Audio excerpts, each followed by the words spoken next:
Kind of Mahusik vibes.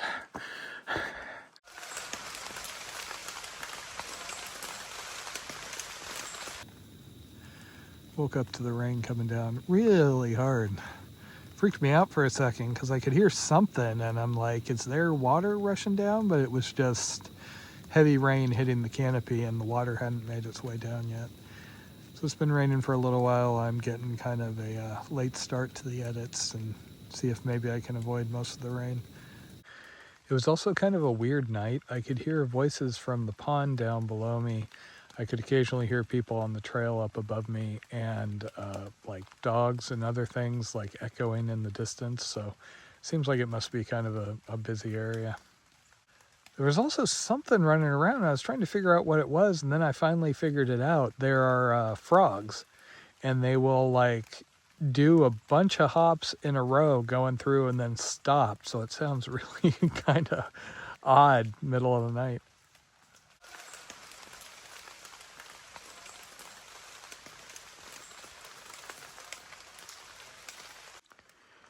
I'm not even sure if it's raining anymore or if this is just all the water making its way down the canopy from earlier. This is pretty much the ideal dispersed camp because I am about halfway in between the long trail up there just short of Devil's Gulch and there's another trail down there with a pond. Way back here, not a place anybody else would come, so this site's not going to get super established, but I'm on durable ground. And it was nice and private last night. So this is the day that predicted rain, and sure enough, it rained pretty hard early this morning, but the weather's actually nicer than yesterday, at least so far. I actually had trouble last night because it was too warm. I have my 10-degree bag like I was talking about, and when it's really warm, I unzip it and basically use it as a quilt. But even then, I could hardly stay under it. Too cold to be completely out of the bag, too warm to even be under it. The fact I had to send my red bag in for cleaning kind of made the decision for me. Otherwise, I would have been kind of torn because I probably could have survived in my 30-degree bag, at least until I go down to the Benton Mackay. My memories of the Smokies was it was bloody cold when I went through, so, and you know, you're out till late November. It's going to get cold eventually. Here's the thing though, like my pack would be smaller and lighter if I had my 30-degree bag versus the 10, but it's fine. I mean, when I did the PCT, I paid attention to pack weight. You know, I worked everything down, got it to where my weight without food and water was 19 pounds, and that was with the 10 degree. Because Western Mountaineering, you pay, but oh, they are good bags. And so with food and water, I'm usually in the mid to high 20s. So here with small food carries, it's like mid to low 20s probably. Well, I'll call it mid because I carry more batteries these days due to the video thing and yada yada. But like that's pretty easy to manage. Dropping another pound or two, it's always nice, but this doesn't stop me from hiking or cause significant discomfort. Jen laughs at me because not only do I wear my pack without the hip belt a lot, this is just on my shoulders, helps me avoid skin issues around my waist strap. But I'll talk to people and I'll sit there for like 25-30 minutes and realize, oh yeah, I could have dropped my pack. So as long as it's light enough that I can do that, you know, I would rather have enough gear to give me a little more flexibility versus have to bail out or have to buy gear in an emergency because I wasn't prepared when things shift and fall. That 19 pounds was with a semi-freestanding tent, my 2-person Hornet, my own stove, you know, sleeping bag, etc. Adjustments I've made just due to durability and other things. Like I said, I probably added a few pounds, but not too many. When I first found out about long distance hiking, a friend took me to the old PCT 0-day kickoff down in Lake Morena, and I found out about ultralight. Sounded amazing, especially coming from like Sierra Club centric things where people had these 40, 50 pound massive packs for weekends. Then, so I bought a bunch of stuff. I had like a Gossamer Gear pack where it didn't even have any padding on the waist belt or the arms. You put spare socks in there. And I'm like, oh, cool. And it was super light. And then I went out to Peak Bag and it just didn't work worth a damn. Having to scramble over things, having things spill out. The fact that everything was basically made out of tissue paper that I was putting holes in and wearing out fast. I started to adjust back up and I kind of hit where I am now, which at least to me is a good mix of not carrying a bunch of extra weight I don't need, but having gear that can hold up to, 150-ish days a season. I think I'm usually at least that these days, this year aside due to surgery. There are many, many different ways to backpack and do this stuff, and even many different ways to lighten up your pack. And if I was a lighter touch, if I was doing things that were a little more controlled, if I was just hiking trails like the PCT and the AT, which are a little more straightforward logistically, more options to get off trail, etc., I could do things different. This works for me. Okay, I assume this is the start of Devil's Gulch. There was a trailside campsite right here, which I could have done if I had continued on, but those dispersed camps are kind of like the ideal for me. So I quit my IT job Memorial Day 2019, and in the last couple of years I've managed to transition to making a very modest living doing these hiking videos, combined with benefits from Jen's teaching job that she absolutely loves. And I really love our life. I am also highly, highly frustrated when I come out here and I have like chafing issues like yesterday that I just can't seem to manage no matter what I'm trying. I have gotten all sorts of helpful advice from people. I've tried all sorts of things. What I have noticed is, people are different. Like Jen just doesn't get blisters or have a lot of the complications I do. Her skin's tougher, I guess. And also, a lot of solutions are kind of dependent on the climate. There are things that worked for me on the PCT that I eventually found. And then I came out on the AT where it's all the raging battle against humidity. And those things didn't work. And then I went to the CDT and the things I had switched to on the AT didn't work. So this has been my high power chafing solution ever since the CDT, where somebody saved my butt in the middle of the winds with it. I used Aquaphor when I was out here. I've used A&D, Vagisil. I feel like I've tried pretty much everything at one point or another.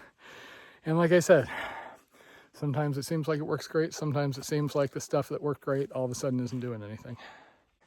It's just highly frustrating that I am a triple crowner, do this for a living, yada yada, and I still get held back by stuff like that. Now, end of the day, time fixes everything. If I pull over and I stop for a couple of days, absolutely, it would clear up and I would be good. But note the modest living part of that previous statement. Like, staying around town is expensive. And I like being on the move. Part of being out on trail to me is after a little while you end up getting this kind of tempo going where it'll actually drive me crazy to be sitting still longer than a day or two. Oh. And often you got logistics, you know. Right now I can't just take a on trail 0 or 2 because I will run out of food.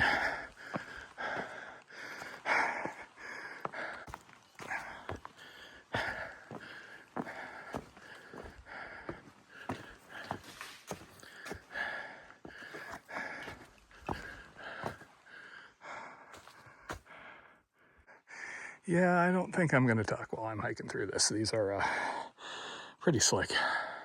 Ran into another guy coming the opposite way who recognized me, fellow hiker with bad knees, so we're both hurting here.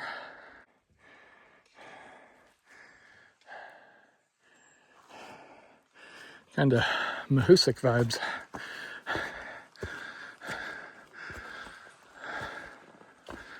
So it sounds like water has been a challenge off and on.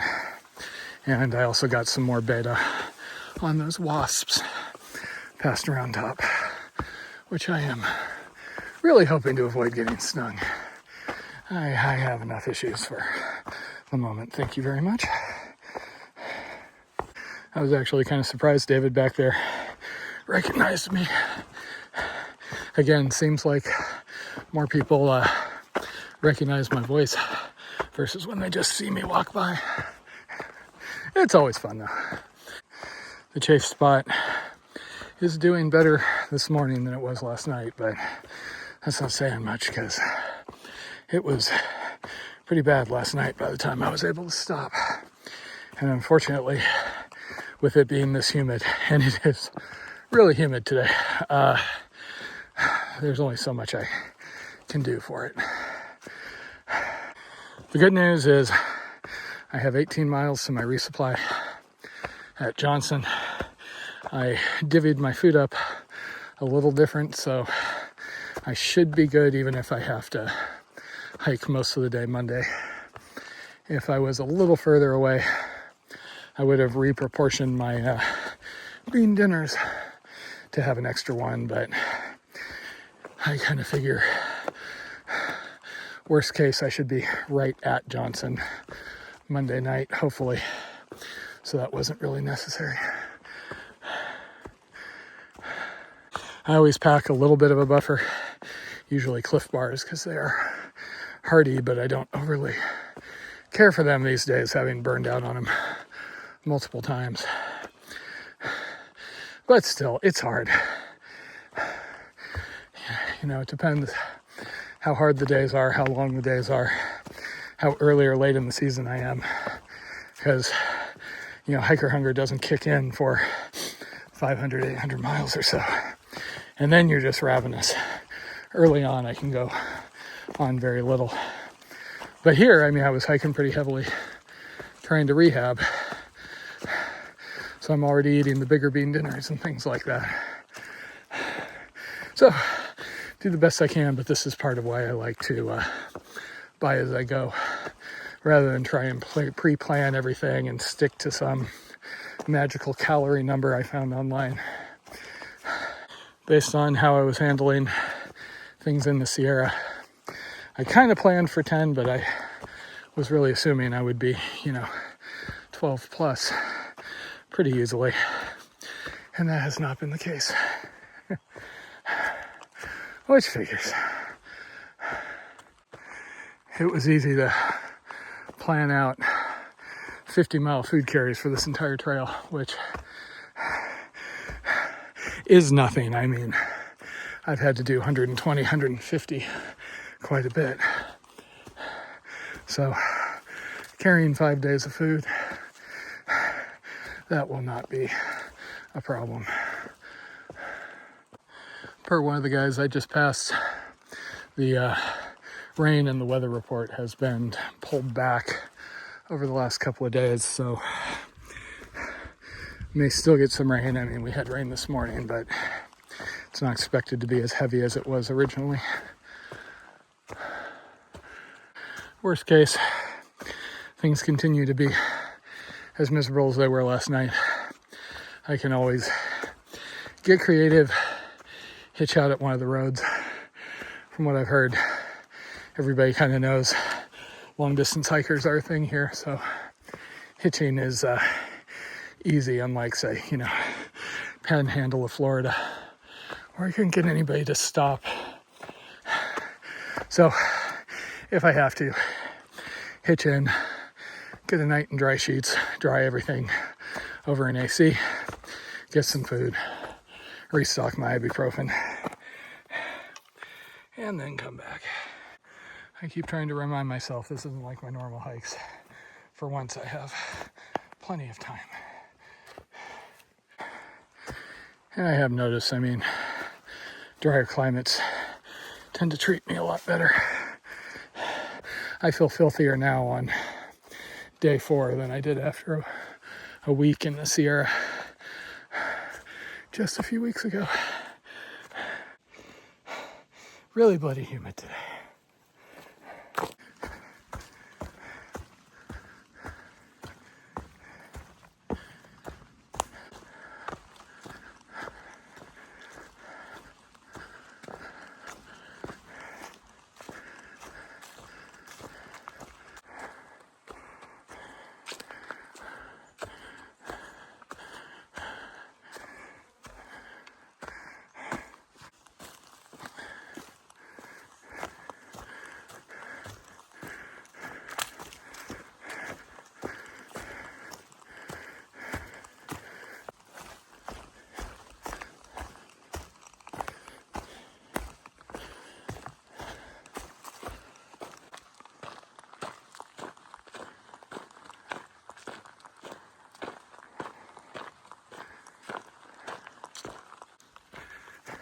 Damn. We could get about 15 miles of this. I'd be at my resupply tonight.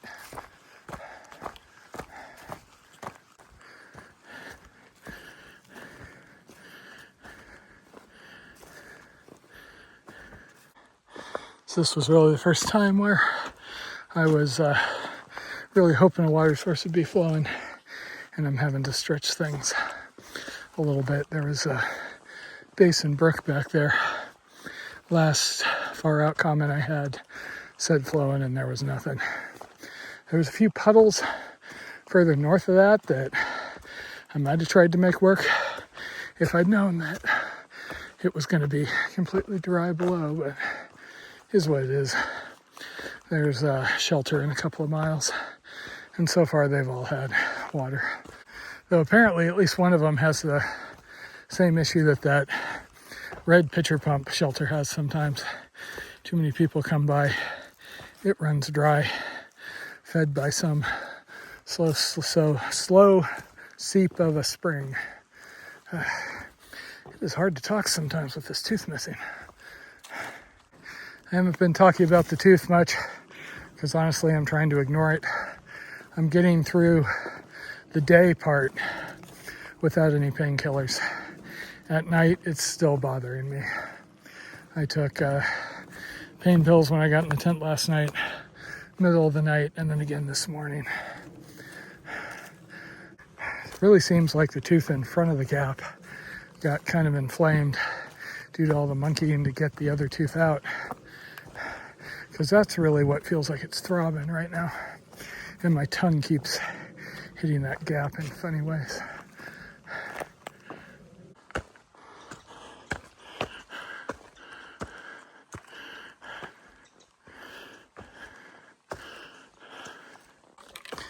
So I haven't been worrying too much about water so far. Some comments from the last couple of northbounders had me a bit concerned. If this shelter is dry, I'm going to have a bit of a haul here. If I'd known I was going to have, this long of a thing, I was pretty sure that Basin Brook was flowing. I would have backtracked or gotten water at the start of Devil's Gulch. Oh well. Unfortunately, it just seems like either I'm not getting a full set of far out comments or else people just aren't updating it, because I keep seeing things from the end of August saying, oh yeah, still flowing. And I kind of assume if there's a decent amount of traffic and nobody has added a comment saying it's dry, etc., it's still in that state, but apparently not.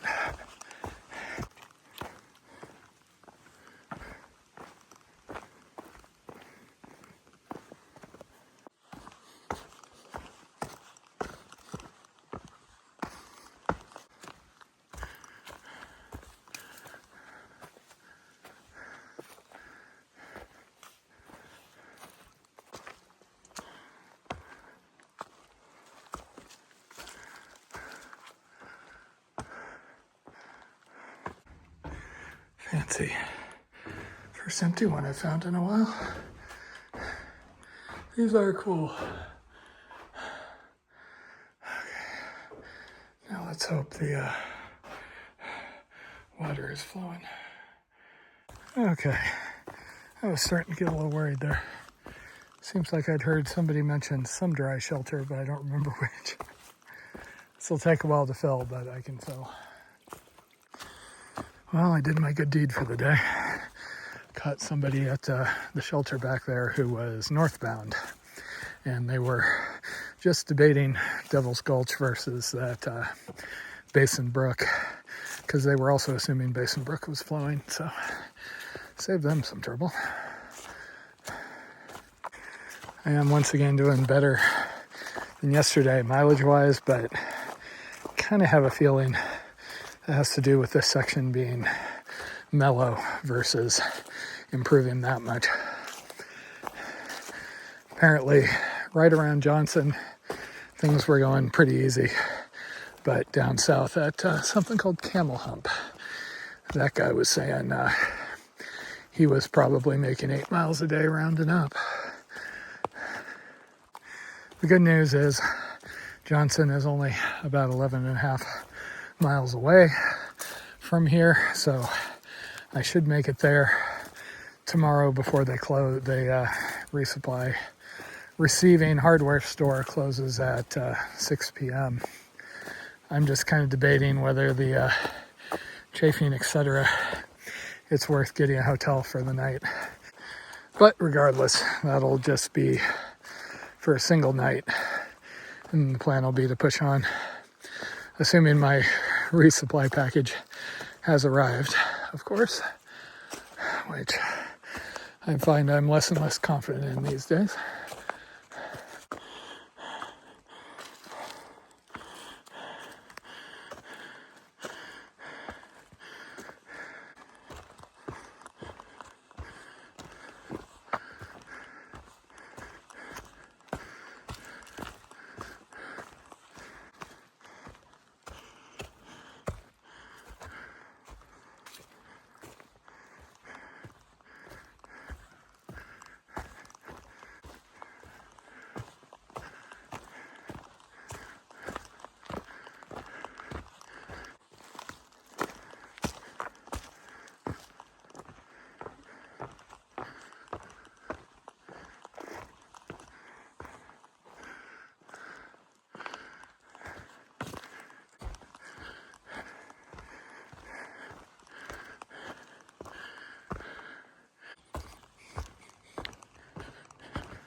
You know, there's the whole don't judge a book by its cover, but the last guy I met at the shelter back there had, you know, this giant heavy Osprey pack, Crocs on the back, cigarette packs, things like that, versus I just ran into Tin Man and Timber who had very through hiker-ish looking gear. So it was interesting to talk to them. They were saying that Camel Hump and some of those areas do get hard. They were saying the southern end was pretty cruisy, like I remembered, you know, compared to it. So I guess middle part's going to be a little slower going. It's always fun comparing. Oh yeah, what year did you do the AT? Oh yeah, PCT. Oh yeah, what year? And then I catch myself telling, I would call them adventure stories. Other people like Jen will call them horror stories of like Kansas on the ADT and things like that. But it's like, psh, come on. Those were memorable days, not bad days. I've said to Jen a bunch of times, like, Kansas was hard, but I really enjoyed it.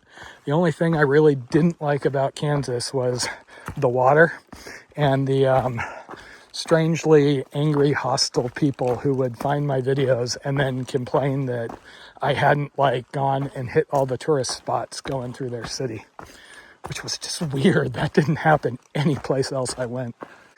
Didn't have anybody going, oh, East St. Louis, you didn't show the nice part of town, you just showed the bad part of town. I mean, it was East St. Louis, granted, but, I really don't know what was going on for that bit in Kansas where people kept, like, showing up in the comments and attacking us, other than maybe they're used to just, like, travel YouTube sort of things, and they found my stuff because it was tagged for the area. Because I was literally just showing, what we went through. It's not like we're sitting there and going, oh, this state sucks. Oh, we hate this, we hate that. We had good days, we had bad days. We had fun nights walking along the corn. We had days where we thought we were going to die of heat stroke under a small bush. You take the good, you take the bad. Going into Dodge City at midnight was miserable and yet epic, definition of type 2 fun. I guess the only type 3 fun would have been the sections with bad water. Okay, so there is a hiker-friendly B&B, which is near the trailhead. I am currently trying to get Jen to ping them. I am in the habit of having her do it when she's available because being on trail, I go in and out of cell coverage. This trail hasn't been bad, but I've been burned before. So it's usually easier to just ping her. She knows what I need and can check with them. So that would give me a shower tomorrow night. I'd be able to reset everything without sitting around town, get some food, and then set out after a provided breakfast the following morning. Honestly, the big reason why I started looking at that was just the chafing thing. Seems like getting out of the humidity and into dry sheets for a night tends to help that heal a lot faster, and if I can get out of the cycle of kind of redoing it every day, I can start having a lot more fun faster. Stuff like this often happens, especially earlier in a trip for me. It doesn't always only happen early, but it does seem like after a few rounds of things, you kind of have toughened up skin in that area until you go back into civilization for a couple of months, and then all of a sudden you're back to soft. Problem is I touch salt water, and then all my foot calluses just melt away. Was so sad in Bon Air last year because I had 3,600 mile calluses from stomping across the U.S. And then after like 2 or 3 dives, all of a sudden my foot's all pink and soft. Oh, I forgot the better news. Those 2 thru hiker types back there didn't even know about the bees. They'd gone by that shelter right before Johnson and were not bit. So that's a good sign, probably. So it's a little after 5. I have done over 10 miles. I currently have 7.2 miles to get to my resupply tomorrow. So I can stop whenever. I am going to err on the side of trying to push a little further unless the chafing thing gets a lot worse. I'm going to fill up next time I have a water source. And then my goal is basically to avoid the last shelter before town. Okay, I think this might as well be my nighttime fill up. I just usually assume I'm going to be camping dry. Gives me more flexibility for finding spots.